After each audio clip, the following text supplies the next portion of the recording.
नई रानी के गर्भवती होने का समाचार जब उसकी सौतनों को मिला तो उनके तन बदन में आग लग गई। वे अंदर तक जल भुन गई। सभी रानियों ने आपस में विचार किया कि नई रानी तो पहले ही राजा की बहुत प्रिय है, वो अपना अधिकतर समय उसी के साथ बिताते हैं। बच्चा होने के बाद तो उसका और अधिक ध्यान रखा जाएगा। राजा उस कुल्टा को ही अपनी पटरानी बना लेंगे। हम सभी का तो वर्चस्व ही खत्म हो जाएगा। नई रानी हमारे साथ दासियों जैसा व्यवहार करेंगी। नहीं नहीं, हम ऐसा कदापि नहीं होने देंगी। वो सभी सलाह मशवरा करके नई रानी को क्षति पहुंचाने की अलग अलग युक्तियां सोचने लग जाती हैं। परंतु बड़ी रानियों का कोई भी प्रयास सफल नहीं हो पा रहा था, क्योंकि नई रानी राजलक्ष्मी उन्हें कभी अकेले नहीं मिलती। कभी राजा के आदेश अनुसार कुलगुरु उन्हें कथा सुनाते मिलते तो कभी उनकी दासियां उनके साथ होती। कभी प्रजा के लोग उन्हें घेरे रहते तो कभी खुद राजा ही उनके साथ होते। ऐसे में रानियों को कभी अपने मकसद को अंजाम देने का मौका ही नहीं मिला। इसी तरह समय बीत रहा था। रानी राजलक्ष्मी का गर्भावस्था का समय लगभग पूरा होने को आया था,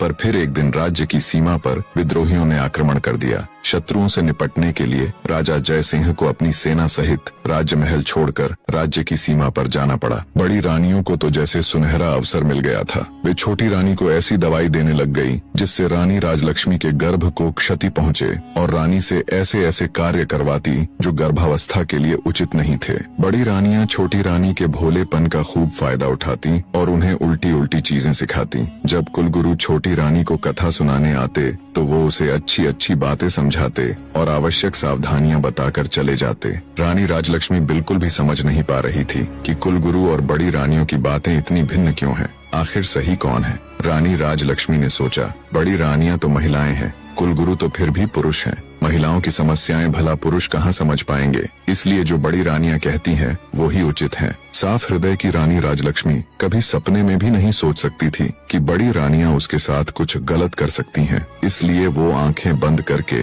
जो और जैसा बड़ी रानियां उसे करने के लिए कहती वो बिल्कुल वैसा ही करती। एक दिन रानी राजलक्ष्मी को प्रसव पीड़ा होनी शुरू हो गई। उसने बड़ी रानी से कहा, दीदी मुझे बहुत दर्द हो रहा है, कुछ समाधान कीजिए कि प्रसव कैसे होगा। ये सुन बड़ी रानी सिर से पैर तक जलकर राख हो गई। उसने विचार किया, इसका अभी से इतना ध्यान रखा जाता है, बच्चा होने के बाद तो पता नहीं इसे और कितना आदर सम्मान मिलेगा। छोटी रानी को मदद मांगते देख उसके मन में तरह तरह के षड्यंत्र चल रहे थे। फिर कुछ सोचकर उसने छोटी रानी को दिलासा देते हुए कहा, तुम बिल्कुल भी चिंता मत करो, मैं दाई अम्मा को अभी बुलाकर लाती हूँ। तब तक सामने की दीवार को पकड़कर खड़ी हो जाओ, इससे तुम्हें आराम मिलेगा और प्रसव भी ठीक से हो जाएगा। बेचारी छोटी रानी को प्रसव के बारे में कुछ भी नहीं पता था। जैसा उसे बड़ी रानी ने बताया वो वैसे ही खड़ी हो गई।